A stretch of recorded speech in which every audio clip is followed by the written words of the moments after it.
Bonsoir à tous et à toutes. Alors,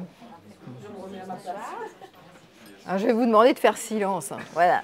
Je sais que vous êtes venus nombreux et probablement un peu exciting sur le sujet, parce que quand même le sujet du soir, c'est réussir son premier encart. C'est quand même un sujet assez ludique. Enfin, ludique, quand c'est pas un échec total, mais c'est quand même sympa comme sujet, c'est un peu moins profond, sérieux que le dernier. La dernière fois que vous étiez là, c'était le schéma méfiance-abus, on était dans la psychopatho, dans le lourd, etc. Là, on est dans comment faire pour réussir son premier encart. Donc, je m'adresse plutôt aux célibataires, évidemment, hein, puisque c'est quand même ceux qui sont le plus concernés par les premiers encarts, de tous âges.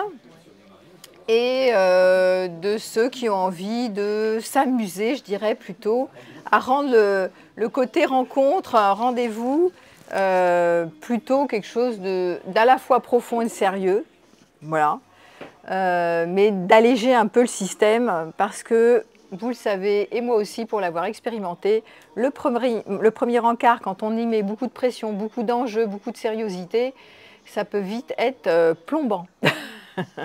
Voire un truc un peu violent même. Donc c'est bien d'alléger un peu le système et d'y aller en se libérant des enjeux, mais quand même en mettant les chances de son côté. Donc on va voir qu'est-ce qui se joue dans les premiers encarts catastrophes.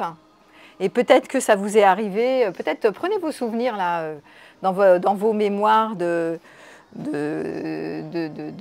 célibataires amoureux, enfin propices à la rencontre, dans vos démarches et dans vos expériences, dans vos souvenirs. Je suis sûre que vous vous souvenez d'un moment où vous avez eu un premier encart catastrophique. Ouais, voilà. Alors tu peux raconter ton anecdote, parce que moi j'en ai aussi, mais ça serait sympa d'entendre vos anecdotes de premier encart catastrophe. Bon, moi je commence par moi, comme ça vous donne des permissions de vos premiers encarts nazes. Il y en a qui sont sympas, mais il y en a d'autres, c'est des catas. Et donc, moi, je me souviens qu'à une période, je m'étais mise sur, pour explorer les sites de rencontres, puisque je suis sur la relation amoureuse, il fallait quand même que je parle de ce que je connais un peu. Je ne vais pas faire genre, je parle d'un truc que je connais évidemment. Donc, je me mets sur les sites de rencontres, puis ça tombait bien. Je me suis dit, tiens, c'est une période où je pourrais en profiter pour chasser, entre guillemets, faire ces démarches-là. Bon. Ok, et alors une des rencontres catastrophes, c'est, mais ça a dû vous arriver, vous voyez arriver, bon, ça avait l'air pas mal sur la photo là, et puis en visu, parce qu'on va pas rester à chatter, moi ça m'énervait de rester des heures à chatter en virtuel, sans rencontrer physiquement, c'est perds du temps, à un moment donné c'est hyper chronophage, ces trucs de, et vas-y que je te chatte, et tati tata, bon à un moment donné, hop, on descend sur le terrain et on y va, on retrousse ses manches et on va voir ce que ça donne, quoi. Et donc, j'y vais, quand j'ai vu, je me suis dit, mais c'est pas possible, parce qu'il y a le côté tout de suite physique, quoi. Déjà, ça, c'est le 1, tu vois, entre la photo, le machin. Bon, ça, c'est le petit 1 du petit 1. Déjà, ça correspondait pas du tout. Je me suis dit, mais ça va pas le faire. J'ai honte de vous avouer ce truc-là, mais bon, je l'ai fait. Je me suis barrée. Je ne sais même pas, je ne vais même pas aller le voir. Ça, c'est le truc catastrophe. Pourquoi catastrophe? Parce que moi, je me suis dit, oh, quand même, ça se fait pas. L'autre, il s'est déplacé. Tu vois le truc? Non, mais quand même, j'exagère. C'est pas très honorable. J'aurais quand même pu, tu vois, papoter, passer un entretien de 20 minutes, un quart d'heure, et puis voilà, terminer. Mais fuir, tu vois. Hop là, réponse de fuite. Donc ça, c'est quand même catastrophe. Mais je suis sûre que vous avez aussi de votre côté des souvenirs cata de vos premières rencontres, de vos premiers encarts. Non? Personne n'a une anecdote? Vas-y. Alors attends, je te file le micro parce que je ne suis pas la seule. Après, il y a des rencontres géniales, hein, mais il y a des premières rencontres cata. C'est très drôle mon histoire, mais pareil, c'était un site de rencontre. Je vois une photo, on ne s'est pas échangé de numéro de téléphone, donc où est-ce qu'on peut se rencontrer? On se donne rendez-vous. J'arrive à mon rendez-vous et on me tape sur l'épaule. Je me retourne, ça correspondait pas à la photo. Donc il me donne mon prénom. Je dis ok, c'est moi. Il me dit on va prendre un café, ok. Je m'assois, au bout de 5 minutes, il me regarde et me dit mais l'âge que vous avez mis dans le site, ça ne correspond pas à ce que je vois là. Je lui dis oui, c'est mon âge. Il me dit oui, mais vous faites beaucoup plus jeune. Je lui dis d'habitude, les gens qui trichent, ils en rajoutent. Déjà, il m'avait l'air pas très futé, quoi. Je lui dis oui, si je fais plus jeune, tant mieux, quoi. Et puis il me dit vos cheveux, c'est vos cheveux. Il se lève, et il me tire les cheveux. Ah, je dis là, je crois que je vais rentrer chez moi. Je suis désolée, mais ma fille m'appelle, il faut que j'y aille. Voilà mon histoire. C'était un super rendez-vous. Ah là, ouais, ben voilà, ça fait des exemples comme ça. Ah, c'est vrai. Hein. C'était surprenant. Hein. Ouais, moi, en parlant de ça, ça m'a fait souvenir sur un autre aussi que j'avais, et qui était venu de loin. Tu sais, c'était des fois des rencarts, l'autre il vient de loin. Alors moi, je me dis, bon, quand même, je ne vais pas le renvoyer dans ses buts. Tu vois, l'autre il se déplace de Paris pour passer une journée avec moi entière et tout. Putain, et puis alors, il arrive, c'est pas du tout. Entre le côté super poétique des conversations échangées, puis ah non, ça passait pas. Et donc j'ai dit ça passe pas physiquement parce que moi je vous le dirais, mais pour moi c'est important d'être assez honnête si tu veux, de pas traîner en mode et vas-y que je te raconte des salades parce qu'après faut assumer après la suite des opérations, tu vois. Et donc du coup je m'étais positionnée, mais le mec il avait fait toute sa distance, il était furieux quand même, tu vois. Donc ça s'est moyennement. Bah oui parce qu'il est reparti dans l'autre sens. Mais bon, en même temps, je pense que c'est bien d'assumer. De se positionner, parce que sinon vous allez vous embarquer dans des histoires qui ne ressemblent à rien, en ne vous respectant pas. Donc ça peut être aussi un truc, tout ça pour être une gentille personne, de ne pas l'avoir fait se déplacer pour rien. Et alors vas-y, moi ça m'est arrivé hein, de traîner dans des journées, mais nulles ces journées-là. Tu te dis, mais ça bavardasse, quoi, ça n'a aucun intérêt, je perds mon temps. Donc ça c'est mieux effectivement. Bon allez, on positionne, et tant pis, je ne suis pas responsable du bordel de l'autre, en fait, lui aussi. Hein. La personne en face, elle fait aussi la démarche, elle est responsable d'elle, dans le sens où elle est d'accord de mettre de l'énergie dedans. Après, bon, chacun est grand, quoi. Bon. Donc je vais développer un peu ce thème, mais ça vous fera réfléchir sur vos premiers rencarts catastrophes. Hein. Et la première chose que vous pouvez vous poser quand vous êtes dans un premier encart, c'est avec quelle intention j'y vais. Voilà. Quelles sont mes attentes? Quel est l'enjeu? Je cherche quoi? J'évite quoi? En général, qu'est-ce qu'on évite quand on va dans des rencarts amoureux? On évite la solitude, de chez la solitude. Qu'est-ce que vous voulez d'éviter d'autre? Vous cherchez quoi en général? À faire couple ou à faire... Alors non, on peut avoir envie de se caser ou on peut avoir envie d'avoir une love affair en mode sexe affaire. Enfin, ça dépend de ce qu'on cherche en fait. Il faut regarder l'intention. Quelle est votre intention de départ? Mais souvent les gens évitent, ils y vont pour éviter la solitude en général. Hein. Donc, et la stratégie du rencard, c'est souvent je vais tomber amoureux, c'est la love affair qu'on cherche en fait. Donc on cherche l'histoire à deux, la communion, c'est toujours la même histoire, c'est la stratégie du couple, la stratégie de la communion qu'on cherche, avec une âme sœur, quoi. Enfin, c'est un peu ça l'idée hein, du rencard. Voilà. En général, les gens, ils n'ont pas l'intention juste de se faire pote, quoi. Hein, c'est plus rare. Oui, ben j'y vais. Mais souvent, je leur dis, il y a beaucoup de personnes qui sont sur les sites de rencontres, puisque les premiers rencarts, aujourd'hui, malheureusement, c'est quand même majoritairement sur les sites de rencontres. Hein, alors qu'avant, ça se faisait plutôt comme ça, dans l'impro, dans les soirées, au boulot. Enfin bon, c'était pas sur les sites.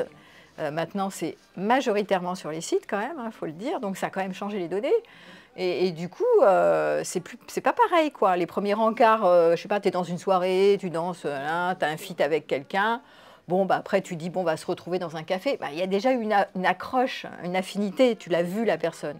Là, sur le site, tu vois, c'est quand même vachement décalé par rapport aux échanges virtuels. Et puis, d'un coup, que tu la vois en face, c'est pas le même trip, quoi. Donc, du coup, ça change vachement les données, je trouve, cette histoire de site de rencontre. D'ailleurs, ce n'est pas la même chose pour les hommes que pour les femmes. Je ne sais pas si vous êtes au courant, mais il y a quand même beaucoup plus de femmes. Il y a moins de femmes et donc plus d'hommes. Donc les femmes sur les sites, elles ont plus d'offres en fait que les hommes. Ce qui ne veut pas dire pour longtemps qu'elles sont plus contentées ou satisfaites, n'est-ce pas? Mais il y a plus de choix. Du coup, hein? Ben, si, il y a plus de choix, mais pour autant, quand on les interviewe, elles n'ont pas l'air tellement... Il y en a qui se rencontrent sur les sites de rencontres, mais c'est quand même pas... Enfin, c'est pas miraculeux non plus, hein, c'est pas un truc qui marche à tous les coups. Je pense que parmi vous, si vous êtes encore là, c'est que vous n'êtes pas calés sur les sites... Enfin, vous n'avez pas trouvé l'âme sœur sur les sites de rencontres. Sinon, vous ne m'écoutez pas. Vous êtes content, vous êtes dans votre couple. Donc, et les hommes, du coup, ils ont moins de succès, il y a plus de demandes du côté masculin, et donc pour eux, ils se prennent souvent des râteaux au niveau narcissique, quoi. C'est compliqué, ces histoires de rencontres, statistiquement, pour eux, c'est pas simple. Donc regardez quel est votre objectif, et puis pour moi, un conseil que je peux vous donner, c'est de diminuer l'enjeu pour être confiant et serein. Et c'est un peu ce que je vais développer, comment y aller un peu avec profondeur, légèreté. J'ai été regarder, éplucher un peu ce que disent les conseils mythiques, enfin, les conseils psycho, magazines, machin, tout ça. Bah, vous allez m'entendre dire des trucs un peu différents. Parce que je trouve ça un peu neuneux, des fois, leurs idées. Si vous, genre, soyez propre sur vous, mais pas trop. Soyez pas trop sexy, mais un peu. Soyez courtois, mais pas trop. Enfin, des trucs. Soyez authentique, mais pas trop. Alors, tu es là, tu te dis, bon, je fais quoi? C'est hyper stratège, en fait. Et pour moi, toutes ces stratégies, c'est de la manip de séduction, en réalité. Et on est tous plus ou moins manip, de toute façon. Quand on va à un premier encart, on y va forcément avec un masque, de toute façon. On n'y va pas en mode je te montre tous mes côtés les plus sombres pour tester si tu es encore là demain, tu vois. donc forcément, on met quand même un masque de séduction. De toute façon, on y va pour séduire. Donc bon, ça fait partie du jeu, la manip. Donc du coup, c'est pas dramatique, c'est pas grave. Mais c'est juste qu'on peut pas être complètement... Soyez authentique, parce que c'est ça les conseils qu'on vous donne. Alors soyez spontané et authentique. Bah, tu parles, mais personne ne peut être archi spontané, authentique sur le premier encart, tu vois. C'est juste inimaginable le truc. C'est-à-dire tu fais de ton mieux, mais débrouillez-vous avec ça, quoi. Bon, donc tu fais de ton mieux dans les premiers encarts, mais tu ne pourras jamais être complètement à livre ouvert, sauf vraiment si tu n'as aucun enjeu. Mais si tu n'as aucun enjeu, pourquoi tu vas à un premier... Qu'est-ce que tu viens faire là? Je veux dire, si c'est juste une rencontre d'amitié, tu vas là, tu vas sur Yap & Go, tu vas sur OVS, tu vas sur Doto2, puis voilà, tu te fais des potes. Mais c'est pas la même chose que d'aller à un rencard où tu cherches à séduire et tu cherches soit le coup du siècle, soit la love affaire, le couple du siècle. Voilà. Bon. Donc c'est un moment clé, et c'est bien l'idée que je vais développer dans cette conf, c'est de voir comment vous pouvez être plutôt confiant, serein, plutôt cool, quoi. Allez-y détendu, dans la mesure du possible, parce que certains vont y aller avec du stress, malheureusement. Le premier encart, il y en a qui n'ont pas confiance en eux, et qui vont paniquer, stresser. Il y a des gens qui ont des fois des phobies sociales, hein, qui ont vraiment du mal avec l'autre, et qui sont très méfiants, et qui se jugent. On avait vu le schéma honte-imperfection la dernière fois. Donc si vous avez ce schéma, je suis en avance. Si vous avez ce schéma, je me juge, je suis honteux, je ne suis pas comme il faut, etc., vous allez amener ça. Vous allez vous maltraiter, vous mal juger, donc ça va apparaître, vous allez stresser, quoi. Voilà. Il y a encore de la place, hein, je pense, de la place. Alors, en quoi c'est un moment clé, le premier encart, à votre avis? En quoi, je vous questionne. Moi, j'ai des idées, mais est-ce que vous avez des idées? En quoi est-ce un moment clé? Vas-y. Hop. Parce que la première impression, c'est super important. Voilà, exactement. Et tu sais pourquoi? Non. Et parce que notre cerveau retient les premières impressions, et ce pour longtemps. Regardez si vous avez, si vous avez eu des ex, voilà, vous avez certainement des ex dans vos histoires, et bien souvent, vous gardez les premiers mois, enfin, bon là on est sur le premier encart, mais je sais pas, la perception que vous avez de cet objet d'amour, ben, vous le gardez presque, même si l'autre change, hein, qu'il évolue. Par exemple, moi j'ai rencontré mon ex-compagnon, il gagnait pas beaucoup de fric, quoi. Et puis, je sais pas, des années encore, je me dis, mais je le vois encore comme ça, comme étant dans son petit studio, machin, alors que ça a complètement changé, hein. Mais je le perçois comme étant pauvre, pas assez riche, qu'il faut que je l'aide financièrement, enfin des conneries, quoi. Mais vous voyez, c'est les premiers, et ça c'est pas moi qui le dis, hein, les premières impressions sont marquantes, et souvent on fige ça, c'est comme les premières expériences, les premiers moments, on agrippe ça, et après on veut y retourner, en fait, on ne change pas trop de point de vue là-dessus. On fixe sur les premières impressions.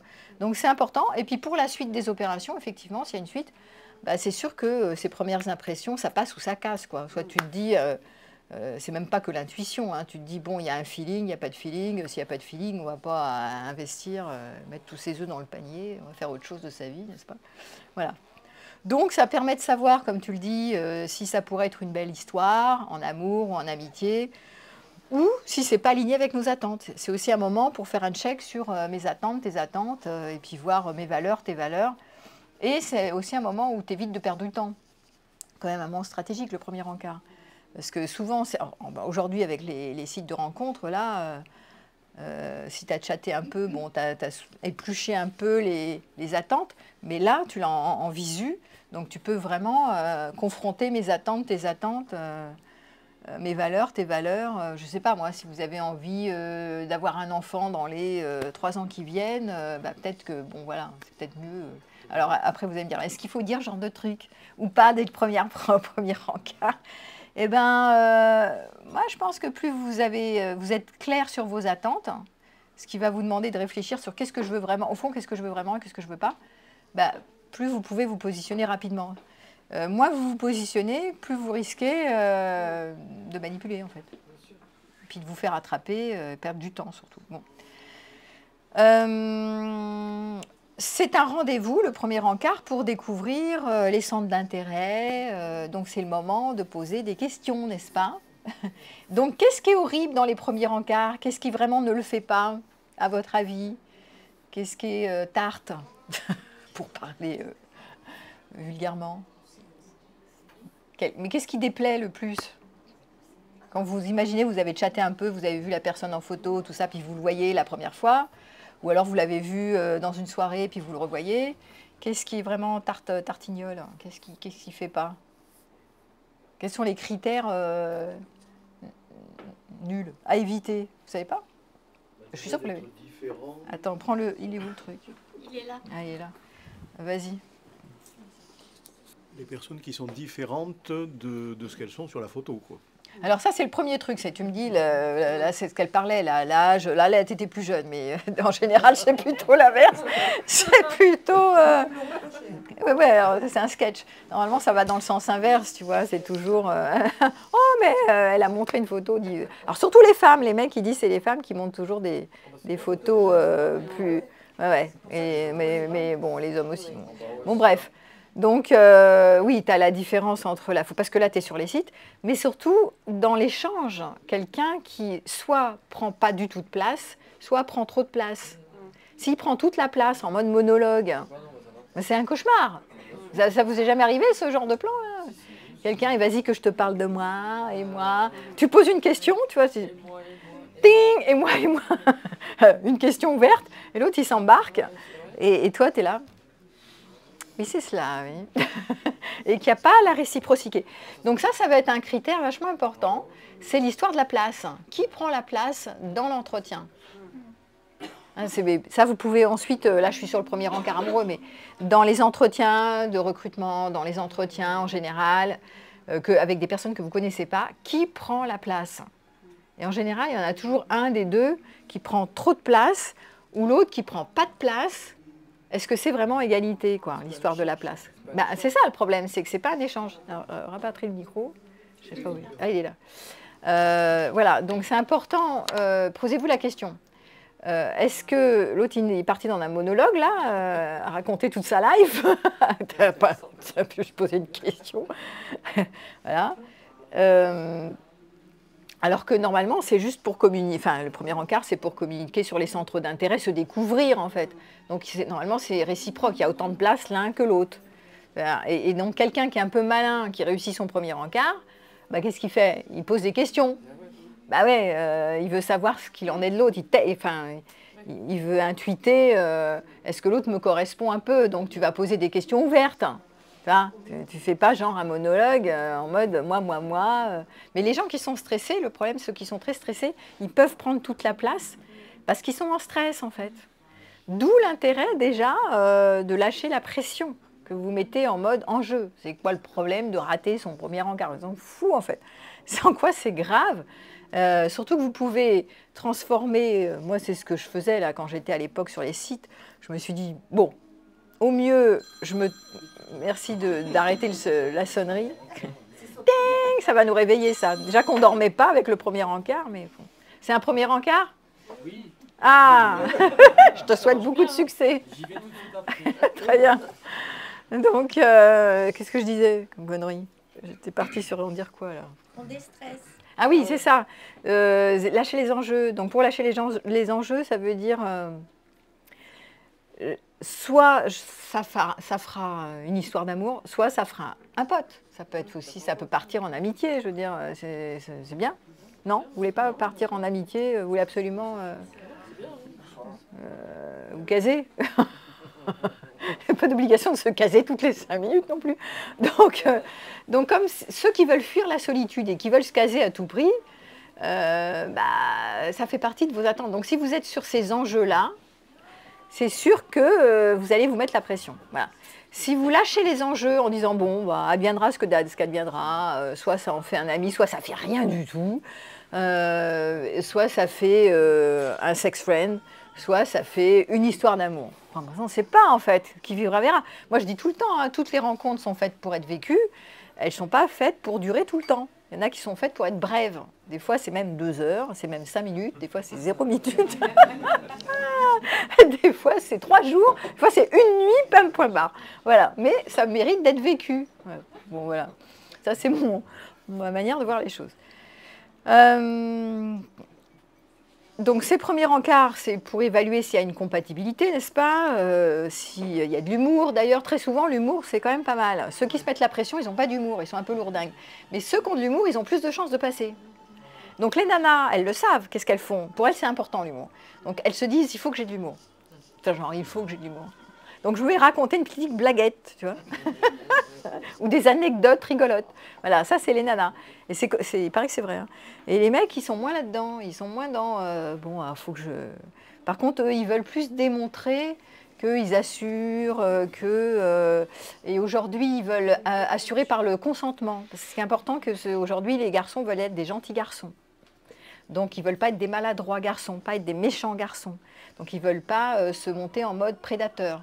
C'est la tendance de l'époque qui veut ça. Hein. Après MeToo, les garçons ne veulent pas être dérangeants, ne veulent pas être non consentants, ils ne veulent pas perturber, violer, prédater. Voilà, bon, tout ça, ils ne veulent pas, la plupart. Hein. Et donc,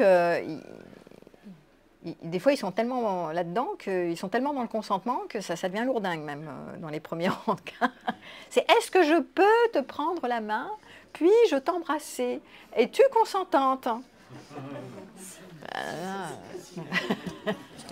Oui, c'est cela, ça ne marche pas du tout ce genre de plan. Donc il vaut mieux, oui, il y a ceux de 19h. Bon, installez-vous où vous pouvez, rentrez. Hein. Allez-y, vous voyez où vous pouvez vous caler. Hop, je tiens le truc.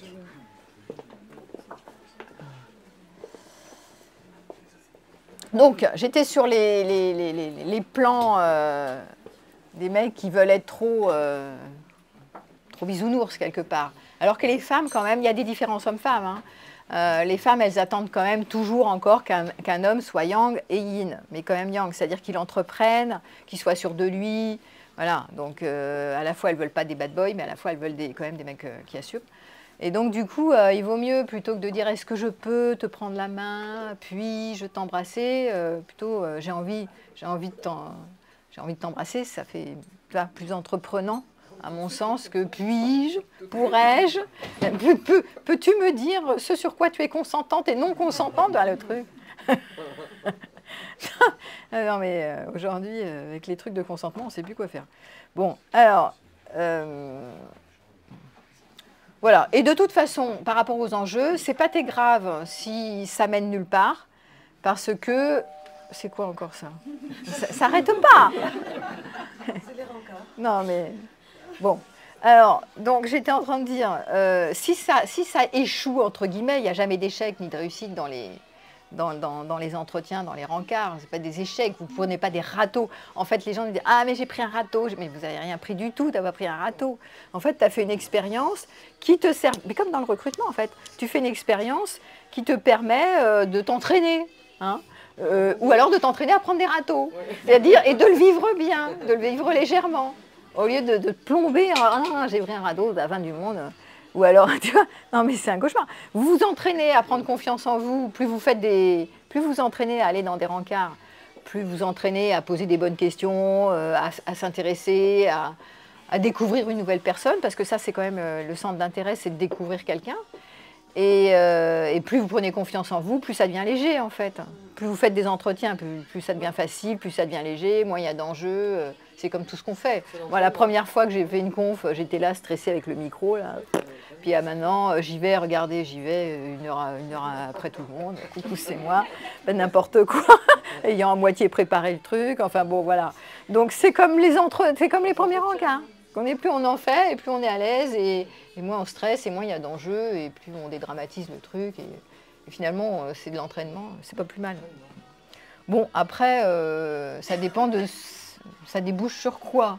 Parce que si à chaque fois, ça débouche sur un rapport sexuel, une histoire d'amour, et là, après, il faut assurer, quoi.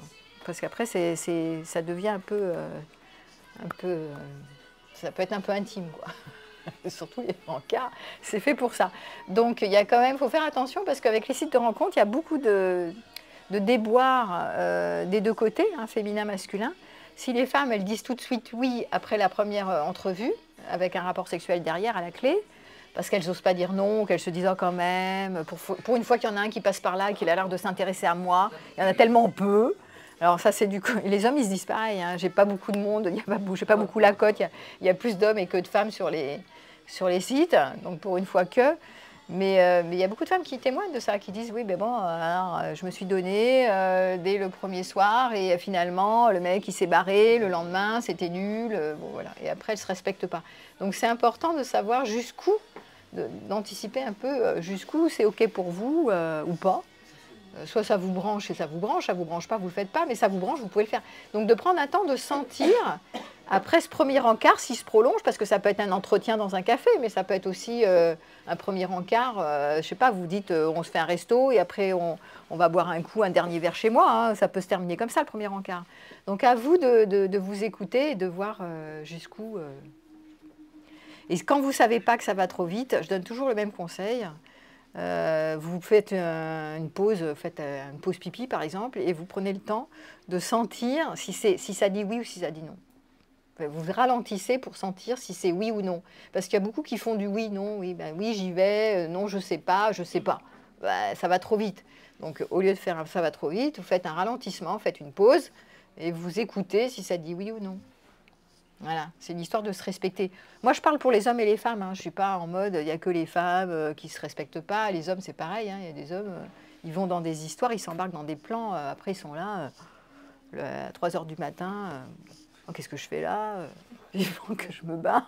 Donc, c'est pareil. Hein. Ils rigolent, les mecs, là, parce que ça doit arriver. Genre, oh, je me réveille, mais je suis où, là? Je repars avec mes petites affaires. Bon, voilà. Donc, le moment clé des premiers encarts, c'est le désir, c'est désirer et désirer, en fait. Ou désir d'aimer, d'être aimé, c'est le désir d'être amoureux. Donc, en fait, c'est branché désir de chez désir. Et donc, c'est un moment excitant. Pourquoi? Parce que tous les possibles sont ouverts, d'accord? On est branché sur le désir. Et le désir, c'est ce qui nous meut, en fait. C'est ce qui nous anime, c'est ce qui nous rend vivants, le désir. Le désir sans savoir si on va capter le poisson ou pas. Mais c'est ça qui nous met en animation. C'est cette histoire de je désire être un être désirant, je désire être aimé, je désire être capté, je désire être séduit, je désire séduire. Et ça fait en général des vibrations. Et c'est de la haute énergie, ça. Donc il y en a qui sont shootés à ces trucs de premier encart et qui passent d'un premier encart à un premier encart. On le voit sur les sites de rencontres, ils passent leur temps à rencarder. Hein, parce que ce qui est plus excitant, c'est ce truc de découvrir, de séduire. Hein, il y a des séducteurs et des séductrices en chef.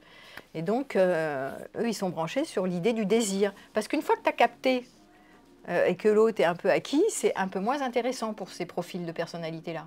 Ce qui intéresse, c'est plutôt de sentir le désir. Sinon, ils s'ennuient. Donc, est-ce que ça vous concerne ou pas? Il y en a qui peuvent être concernés par cette histoire de... c'est le côté un peu ado. Je ne suis bien que quand je désire. Quand je désire séduire, quand je désire capter l'attention, ou quand je désire être désirant. Sinon, je suis un peu terne, je suis un peu taciturne, je suis un peu dépressive, quoi, d'accord? Donc, c'est pas très sain. C'est juste pour dire, entre guillemets, que c'est un shoot, en fait. Et c'est pour ça que je vous demande de vous interroger sur vos intentions. Quand vous êtes des séducteurs en herbe, quelles sont vos intentions? Est-ce que c'est juste de vous amuser? Est-ce que c'est de découvrir quelqu'un pour l'enrichissement de la découverte d'une nouvelle personne? Est-ce que c'est de vous caser parce que vous n'aimez pas être seul? Donc voilà, quelles sont vos motivations derrière? De quel endroit ça part que vous allez dans des rencarts? D'accord? C'est quoi qui vous mobilise derrière pour être plus au clair sur vous? Et ça, maintenant que vous êtes un peu plus affûté sur tout ça, vous pouvez même poser des questions à votre partenaire. C'est quoi qui te... Enfin, pourquoi tu t'es branché? Pourquoi tu te rencardes, en fait? Pourquoi tu es sur les sites? Pourquoi... Et vous allez voir que si... alors, le problème des grands séducteurs, c'est qu'ils ne vont pas dire ah ben moi, je suis là pour séduire. Non. Ils séduisent, point. Mais séducteurs, séductrices, hein. Il y en a dans des deux côtés. Donc, c'est un art, en fait, de séduire. Mais les séducteurs, en fait, ça part de la recherche d'approbation, reconnaissance. C'est un schéma que je n'ai pas encore travaillé, mais c'est ça le but du jeu. C'est ils courent après la reconnaissance, la reconnaissance. Pourquoi? Parce qu'ils se disent, si je me montre pas sous mes plus beaux atouts, alors je ne suis rien. Je ne suis pas quelqu'un de bien. Je ne vaux pas la peine, etc. Donc c'est des personnes qui ont des problèmes de place, en fait. Et donc séduire et devenir des grands séducteurs, c'est une manière de récupérer de la place. En mode subtil, parfois. Il y en a qui sont doués pour ça. Mais ça ne veut pas dire qu'ils vont bien. Ça ne veut rien dire du tout. Ça veut dire qu'ils ont appris un art de plaire. D'accord? Bon, c'est une compétence, on va dire. Voilà. Donc, quand on va à un premier encart, il y a du suspense, il y a de l'excitation, il y a du désir, il y a du suspense. Et donc, comme tout ça est mis en mayonnaise, des fois, ça peut faire poum, ça peut chuter assez vite, d'ailleurs. Vous avez remarqué que soit ça monte comme ça, soit ça descend direct au plafond, au sous-sol. Je vous invite à regarder sur Netflix quand même. Il y a une série qui s'appelle Dating Around et qui parle vraiment bien des différences hommes-femmes sur les premiers dates comme ça. Donc, les hommes... Alors, il y a eu un article qui a été fait dans les relations hétérosexuelles, comme quoi les hommes et les femmes ne se comportent pas de la même façon, que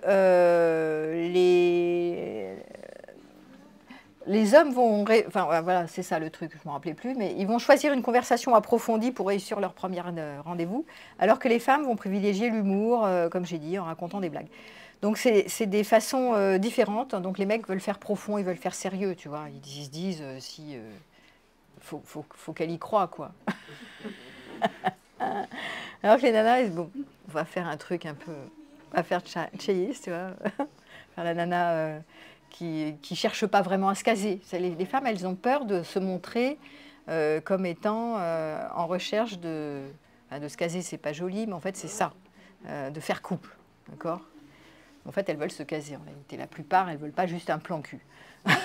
Donc, mais les mecs aussi, hein, très souvent, ce n'est pas que des plans cul. Hein. Mais bon, donc ils n'ont pas la même manière de se mettre en connexion. Tu vois. Et donc, eux, ils veulent faire sérieux, ils veulent faire pas maladroit, ils veulent faire bien sous tout rapport. Et les nanas, elles ne veulent pas montrer tellement qu'elles veulent se caser parce qu'elles disent ça fait fuir les mecs. Est-ce que c'est vrai? Est-ce que c'est faux? Selon vous? Est-ce que la question que je vous pose là, de manière un peu moins lourde, c'est est-ce que vous êtes, quand vous allez dans un premier encart, est-ce que vous êtes stratège ou pas? Vas-y. Alors, attends, tiens, prends le... Attends, vas-y, parle dans le micro. Parce que les femmes cherchent à se caser. Elles cherchent, si tu veux, bon, excusez-moi. Ça dépend lesquelles. Alors, ça dépend à quel âge. Tu as, sur les sites de rencontres, hein, là je suis sur les sites, hein, je ne suis pas sur tous les plans. Hein. Alors, sur les sites, parce qu'il y a eu des enquêtes qui ont été faites, des retours qui ont été faits, et pas mal d'études hein, sur les femmes, les hommes sur les sites de rencontres. Donc, ça dépend des âges. Si on prend à partir de 40 ans, si tu veux, en dessous, elles veulent plus faire... alors, vers 30, elles veulent aussi se caser parce qu'elles veulent faire des familles. En dessous, c'est plus des expériences. Et au-delà des expériences, c'est plutôt, les femmes, c'est plutôt narcissiquement être valorisées, savoir qu'elles plaisent, en fait. Tu vois, ça, si tu veux, par tranche d'âge, elles n'ont pas les mêmes attitudes et comportements, elles ne cherchent pas les mêmes choses. En général, statistiquement, alors je dis en général, hein, Parce que ça dépend d'une nana à l'autre, évidemment, on ne cherche pas toutes les mêmes choses. Et ça dépend de la période. Si tu es divorcé, si tu cherches à te marier pour faire des enfants, voilà. Et donc, tu n'as pas les mêmes attitudes, les mêmes comportements. Ça, c'était pour la petite, mais c'est sur les sites. Voilà. Donc ça dépend. Il y a des femmes qui, par exemple, ont été mariées pendant un certain temps et qui se disent, mais maintenant, je veux faire des expériences, je veux me faire plaisir, je veux juste de la légèreté parce que je ne connais pas grand-chose, j'ai juste connu un mec sur Terre.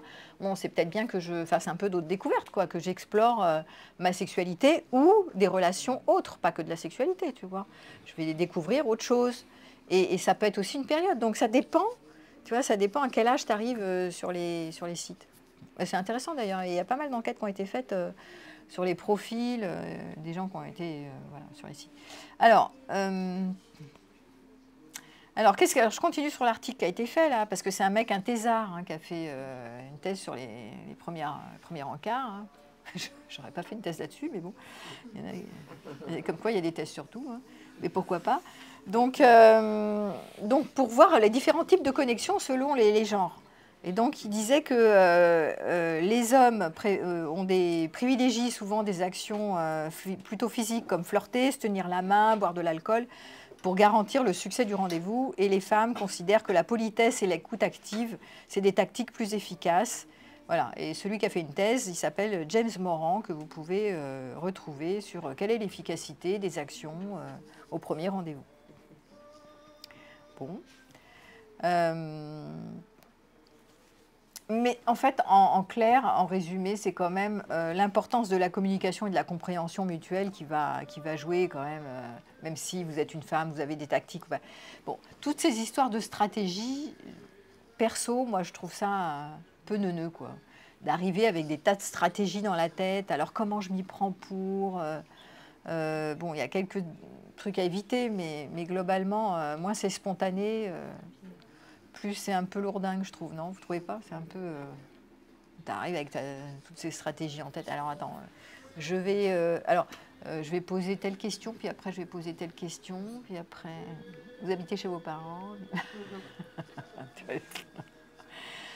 En même temps, c'est bien d'investiguer. Hein. Si vous vous intéressez à quelqu'un, les gens adorent se raconter, hein. Voilà, vous savez comment c'est, hein, dans la vie. Les gens, ils vont chez le coiffeur pour raconter la vie, chez le psy pour raconter leur vie. Donc, ils adorent raconter leur vie. Donc, c'est sûr que le mieux, c'est quand même d'investiguer pour avoir, comme ça, intéresse-toi à moi, cause-moi de moi. Vous voyez ce que je veux dire? C'est sûr que vous aurez plus de succès si vous faites parler l'autre. Mais en même temps, il faut que ça soit l'équilibre au niveau de la place. Eh oui. Donc, est-ce qu'il faut se préparer, à votre avis? Faut-il se préparer ou pas se préparer? Qu'en pensez-vous? Attends, où c'est que vous avez... où est le micro? C'est toi qui l'as, réponds. Faut-il se préparer ou pas? Bien sûr que non. Donc, sur les conseils mythiques et compagnie, là, Coach Love et en tout genre, on vous dit, soyez naturel, d'accord? Et de l'autre côté, préparez-vous. Bon, alors, avec ça, t'es content. Tu dis, bon, voilà. Et on te dit aussi, éviter les sujets sensibles, genre les sujets, éviter de parler de l'ex, éviter de parler... alors attends, éviter de parler de votre religion, éviter de parler de politique, si on est en pleine période politique, de racisme, de je ne sais pas quoi. Donc des sujets sensibles. Donc en fait, ils vous disent soyez naturel, mais soyez stratège. D'accord? Ils disent tout et son inverse en fait, en clair. Ah bon, moi je veux bien. Hein. Donc débrouillez-vous avec ça. Débrouillez-vous avec ça. Faites comme vous le sentez. En fait, pour moi, perso, je ne suis pas sûre qu'il faille absolument éviter les sujets sensibles. Bon, sans être lourd. Par exemple, on prend le truc de l'ex. C'est vrai que vous pouvez vous poser la question. Est-ce que je vais parler de... bonjour. Bienvenue. Calez-vous dans un petit coin, comme vous le pouvez. Au fond, là, il y a encore des petites places. Bonjour. Allez-y, passez. Il y a de l'ambiance. Qu'est-ce que je racontais? Oui, les sujets sensibles. Donc, moi, je dirais personnellement, si vous êtes sur les sujets de l'ex, par exemple, si vous commencez à ne parler que de la pluie et du beau temps, moi je veux bien, alors que vous êtes soit dans une période de deuil qui s'arrête, soit parce que justement vous avez terminé l'histoire avec votre ex là et que vous êtes ouvert à la rencontre, pourquoi vous ne le diriez pas quoi? Sans parler 1 heure de votre ex, parce que là vous monopolisez et vous passez en mode victime. Oh là là, je pleure le bon, il m'a fait ci, il m'a fait ça, il m'a fait mi. Au bout d'un moment, on se dit, là, vous êtes la victime, la plainte, vous êtes dans la plainte, bon, ça ne donne pas envie. Mais de manière factuelle, c'est quand même pas mal de dire où vous en êtes. Hein. Il y avait un film comme ça où la nana elle avait dit, tiens, tu es le... C'est dans quel film? Tu es là, le 50e ou le 100e, ou je sais pas, dans les premiers rangs. Vous vous rappelez plus, c'était quoi ce film? C'était 5 mariages, c'est pas 5 mariages à un enterrement, où la nana elle dit, tu es le je sais pas combien. Bon, donc, mais il y avait de l'humour. Je retrouverai ce film. Et ouais, c'est ça, hein, c'est ce film-là où la nana, elle dit ouais, t'es le je sais pas combien de tous les mecs. Mais bon, voilà. Donc, après, pour moi, si vous assumez et qu'il y a un côté humour, spontané, joyeux, en général, ça marche. Si vous plombez l'atmosphère en étant grave, c'est grave, vous êtes vraiment dans la misère, vous êtes avec un PN, une PN, et que bon... ça ne donne pas tellement envie. Voilà, hein, vous avez compris. Donc, il y a vérité, vérité. Toute vérité est bonne à dire, mais enfin, après, c'est à la manière dont vous amenez le truc, quoi. Mais de cacher aussi, je trouve ça un peu bizarre, quoi, de dire on ne sait rien de vous. Genre, vous arrivez vierge. Ah bon? Tiens, c'est curieux. Vous n'avez jamais eu d'autre histoire avant. Oh, comme c'est bizarre. Bon, alors, c'est un peu louche aussi. Bon. Donc, le conseil qu'on vous donne quand même, c'est d'être authentique, d'accord? Donc, à vous de voir jusqu'où c'est possible d'être authentique tout en ayant l'envie de séduire. Parce que de toute façon, il y aura un masque. Donc, l'authenticité, vous pouvez oublier ce jour-là, vous ne serez pas authentique. De toute façon, vous ne le serez pas, ou si peu. Après, la question que vous pouvez vous poser, d'ailleurs, que vous posez dans les premiers rencarts, c'est où, quand, à quel endroit? Est-ce que vous proposez une balade? Est-ce que vous proposez un café? Une discussion? Est-ce que vous proposez un jogging? Est-ce que vous proposez une sortie, je ne sais pas où? Alors, tout est possible. Vous pouvez inventer des tas de trucs. Moi, ce qui était marrant, c'est là, j'ai animé un stage de tantra là, il y a 15 jours. Et il y avait un couple qui n'était pas en couple, en fait. Ils se sont rencontrés sur un site de rencontre Tinder, je crois, un truc comme ça. Et ils avaient échangé, bon, ça avait l'air sympa, ils avaient l'air de matcher comme ça. Et ils se sont dit, tiens, pour se rencontrer pour la première fois, on va aller au stage de Véronique et Marie, voilà, on va aller à leur stage de Nouvel An, faire un stage de tantra, d'une semaine. Oh, le truc ils n'ont pas hésité, hein. Mais bon.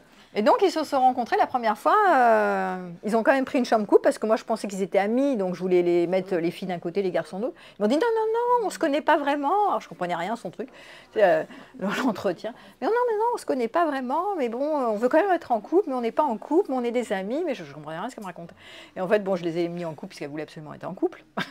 Et puis, du coup, ils se sont rencontrés au train, au final, pour la première fois. Ils se sont vus pour la première fois.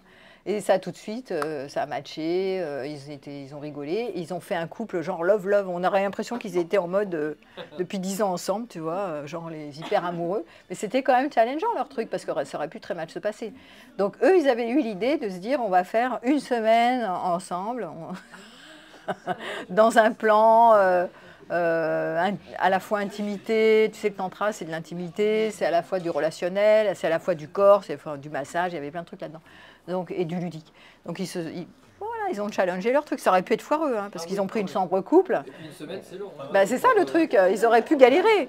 Mais voilà, donc on peut aussi inventer des idées. Ça peut vous donner des idées pour bâtir, échafauder des plans, voilà, un peu créatifs, plutôt que des petits plans où vous ne prenez pas de risque, juste un petit pot. Voilà. Donc ça peut être pas mal aussi l'idée de faire des surprises. Je sais pas, voilà, d'être un peu créatif, Moi, je sais qu'à une époque, comme j'avais pas envie de perdre de temps, bah, je les emmenais faire un jogging avec moi pendant 20 minutes. Ou moi, je faisais mon jogging et puis l'autre, il courait à côté. Tu vois, où tu fais... ouais, bah voilà. Mais après, chacun, ça décante sa personnalité. Vous faites un truc. Moi, je me disais, je vais pas perdre de temps. Je vais faire quelque chose déjà qui me plaise. Et puis, l'autre, il s'embarque dans mes plans, quoi. Voilà. Bon. Donc réfléchissez à quel type d'activité vous avez envie de mener. Et attention dans la préparation, si vous passez votre temps à anticiper, là vous prenez la tête en fait. Hein. Plus on anticipe, vous n'êtes pas dans un entretien de recrutement, quoi. Bon, ça va, c'est bon, vous jouez pas votre vie, vous jouez rien du tout, quoi. Dédramatisez l'affaire, hein, c'est pas très grave. Vous y allez, et puis au pire, vous restez 5 minutes, 10 minutes, et puis ciao. Et puis au suivant, autre chose, passez à autre chose. Voilà. Parce que pour moi, la ressource la plus importante, je le dis tout le temps, mais c'est le temps. Hein. Le temps, c'est ce qu'il y a de plus précieux. Hein. Donc, où c'est que vous mettez votre temps? Posez-vous la question. Bon, alors, si vous n'avez pas confiance en vous, parce que là, je vais m'adresser... le but du jeu, c'est que vous y allez détendu, un peu naturel, et que, voilà, et que vous ne prenez pas trop la tête, un peu confiant et serein. Donc, si vous n'avez pas confiance en vous, bah, vous écoutez cette vidéo, parce que ceux qui ont confiance en eux, en général, ils ne vont pas écouter des vidéos sur comment on fait pour réussir son premier encart, ils n'en ont rien à foutre, en fait. Ils font autre chose. Bon, alors, donc, ceux qui n'ont pas confiance en eux, eh ben, vous lisez des conseils sur Internet, hein, que vous allez trouver, comme j'ai dit tout à l'heure, que je trouve un peu neuneux. Du coup, vous mettez la pression, vous êtes dans des stratégies. Vous dites, je dois être authentique, comment je vais faire, je dois être spontané. Et plus on se dit, je dois être spontané, moins on y arrive, hein, d'ailleurs. C'est comme calmez-vous, on n'y arrive pas. Donc vous devenez nerveux.